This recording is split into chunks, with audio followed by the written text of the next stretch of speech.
Nascida em um período romântico da Fórmula 1, a equipe Brabham colecionou vitórias durante os anos 60, 70 e 80. O time criado pelo tricampeão Jack Brabham permaneceu vivo no grid até meados dos anos 80, quando uma série de problemas forçaram a equipe a se retirar do grid. Após ficar um ano fora, o icônico nome voltou a competir na categoria, mas muita coisa já havia mudado, e a Brabham já não era mais a equipe vitoriosa de antes. Em questão de poucos anos, o lendário time saiu do topo para amargar o fundo do grid. Como isso aconteceu? O nome Brabham na Fórmula 1 foi em grande parte sinônimo de sucesso. A equipe criada por Jack Brabham foi 2 vezes campeã por construtores e foi casa de vários pilotos de ponta como Niki Lauda, Carlos Reutemann, Nelson Piquet, entre outros. Com o nome oficial de Motor Racing Developments, o time tinha Bernie Ecclestone como dono desde 1972. O britânico ansiava por voos maiores na Fórmula 1 e o trabalho com a FOCA aproximou o dirigente ao lado político do esporte. Em 1978, Bernie se tornou o presidente da entidade em definitivo, dividindo os compromissos da FOCA com os trabalhos como dono da Brabham. Nos anos seguintes, a equipe fez bastante sucesso, com Piquet campeão nos anos de 81 e 83. Nessa época, o time utilizava os motores turbo fornecidos pela BMW. Verdadeiros canhões de potência, os equipamentos eram os mais poderosos do grid, mas sozinhos eles não faziam nenhuma equipe campeã. A partir de 1984, o desempenho da Brabham começou a diminuir se comparado ao dos anos anteriores. Na mesma época, Ecclestone estava trabalhando mais com a FOCA e a FISA do que necessariamente com a sua equipe, e a falta de atenção se refletiu na pista. Após terminar em quarto em 84 e em quinto em 85, a Brabham começou 86, iniciando uma pequena revolução nos carros da Fórmula 1. Gordon Murray desenvolveu o BT55, apelidado na época como carro skate. A ideia era relativamente simples. Baixando o carro, o fluxo de ar chegaria mais limpo na traseira e na asa, gerando mais downforce. Embora o ganho fosse real, o tamanho do motor atrapalhava a proposta, sendo necessário inclinar a unidade para abrir caminho. Várias foram as consequências e elas acabaram minando os ganhos, além de diminuir a confiabilidade do modelo. Não bastasse isso, a Brabham já não contava mais com a experiência de Piquet, que havia se mudado para a Williams. Com Hélio De Angelis e Ricardo Patrese na direção, o ano acabou sendo desastroso para o time. Além de terminar o campeonato apenas na 9ª posição, a Brabham também perdeu De Angelis em um acidente em Paul Ricard. O italiano foi substituído por Derek Warwick, que pouco pôde fazer. Durante o ano, a BMW anunciou a sua saída da Fórmula 1, devido especialmente às restrições que seriam impostas em 87 e ao futuro banimento dos turbos em 88. Devido ao fracasso do BT55, a equipe decidiu produzir o seu novo carro de forma um pouco mais convencional, utilizando o motor em sua forma original. Em seu último ano na categoria, a marca alemã forneceu motores para a equipe de Murray e para a Arrows, que utilizou o equipamento com o nome Megatron.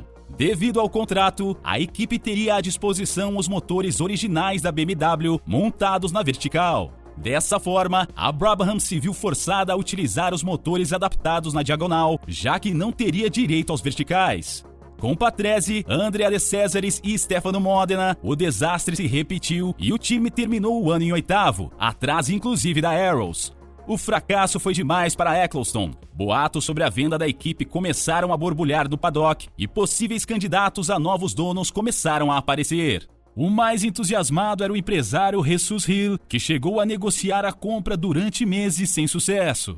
Após a última prova do ano em Adelaide, Ecclestone afastou o boato da venda, mas a sua permanência no grid estava atrelada a um bom fornecedor de motores. A boataria recomeçou no paddock, com Mansour Odier como principal candidato a fornecedor. O francês nascido árabe era dono da TAG e principal responsável na negociação de fornecimento dos motores TAG Porsche, um dos mais confiáveis na ocasião. O timing favorecia a Brabham. A McLaren estava encerrando a parceria com a marca em troca dos japoneses da Honda, então o caminho estava aberto para um novo cliente. Outro boato era o de que a equipe poderia empregar os Judge da mesma forma que a Williams fez, mas nenhum contrato seguiu em frente. Sem os motores, a Brabham ficou de fora do grid durante a temporada de 88. Nesse meio tempo, vinha da Itália a informação de que a equipe estaria trabalhando no projeto Procar junto da Alfa Romeo. Essa história, que já apareceu aqui no canal, também não andou, mesmo com um carro protótipo já construído e testado. Outro boato era o de que a equipe poderia correr em 88 com os motores MGN W12. O equipamento chegou a ser testado pela AGS, mas a pequena equipe recusou. Se fosse aceito, o W12 precisaria ser instalado no BT56, mas o tempo era curto e o time não correria no Brasil, o que seria contra as regras. Quando o projetista Sérgio Hinland trocou a Brabham pela Scuderia Itália, o temor de ficar de fora do grid se concretizou. Com o futuro nebuloso e coberto de rumores, a hipótese aceita era de que a equipe retornaria em 89 com motores Alfa Romeo ou Renault. Sem equipe, Patrese havia se mudado para Williams ainda em 87 e por lá ficou até 1992. O mexicano José Legarza era cotado para correr pela Brabham em 88, mas sem os carros na pista ele ficou de fora. Com experiência na Indy, Garza testou pela equipe pela Minardi, mas no fim o piloto não correu na Fórmula 1. Perdendo mecânicos e engenheiros para outras equipes do grid, a Brabham já não tinha Eccleston no comando.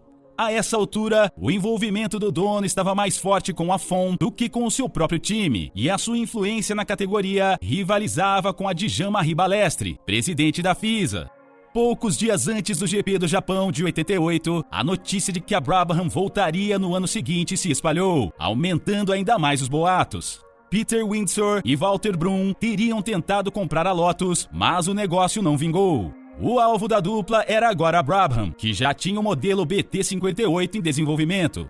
Hinland retornou à equipe e trabalhou no novo carro junto de John Baldwin, com Michele Alboreto, Modena e Emanuele Pirro como candidatos a pilotos. Um investidor suíço chamado Joachim Lutz surgiu como patrocinador do time, que teve Modena e Martin Brundle como pilotos para 89. Com motores Judd V8, a Brabham estava finalmente de volta ao grid e Brun, que era oficialmente o dono do time, decidiu revender a equipe para Lutz, já que estava ocupado demais com a Eurobrun e com outros times de carro sport.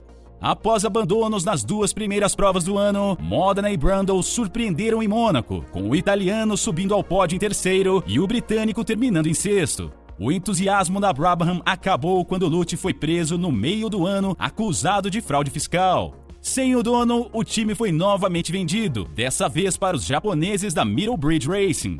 A firma de engenharia já estava projetando a sua entrada na Fórmula 1 e naquele momento já teria até um projeto de carro que aparentemente não foi às pistas. Brundle ainda conseguiu pontuar na Itália e Japão e a Brabham terminou 89 em nono com 8 pontos. Em 1990, o piloto focou a sua carreira nos protótipos e em Le Mans, onde foi campeão, e a sua vaga ficou para Gregor Wojtek. Nas primeiras provas, o time correu com um BT58 modificado, mas em San Marino a equipe estreou o BT59. Além do novo carro, a Brabham também trocou Wojtek por David Brabham, filho do fundador do time, Jack. Fazendo dupla com Modena, o piloto não conseguiu pontuar durante o ano e o time teve de se contentar com os 2 pontos conquistados pelo piloto italiano no GP dos Estados Unidos. A situação financeira do time era dramática. Sem recursos, a Middlebridge não conseguia desenvolver melhorias para o carro e ela só não terminou mais atrás na classificação devido à quantidade de equipes ruins no grid da época.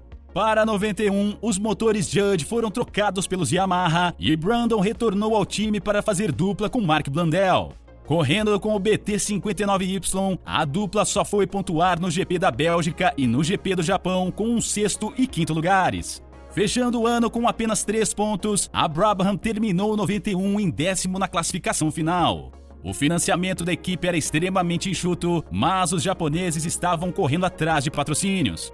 Isso ficava evidente no carro. Embora não houvessem marcas expostas em grandes áreas do modelo, pequenos logotipos aqui e ali iam estampando a carenagem, mostrando que algum dinheiro entrava, ainda que pouco.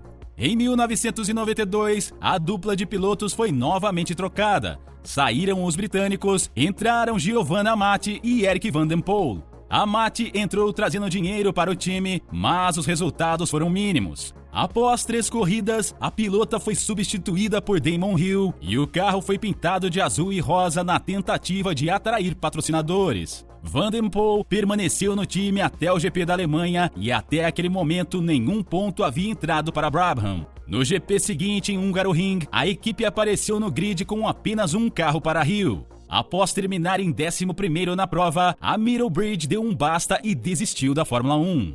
Como não poderia deixar de ser, boatos envolvendo o time voltaram a ecoar no paddock. Em 1993, a empresa Gallmer Engineering teria tentado comprar a equipe, mas uma disputa financeira não levou o negócio adiante. 16 anos depois, em 2009, o nome Brabham voltou aos holofotes quando uma equipe tentou reviver o nome para a temporada 2010 da competição. Devido ao corte de gastos, vários times se inscreveram para correr na categoria e nomes como Brabham, Lola e March voltaram às manchetes. No fim, nenhuma delas conseguiu, e a equipe criada por Jack Brabham permanece viva apenas na memória dos fãs pelas glórias que um dia ela conquistou.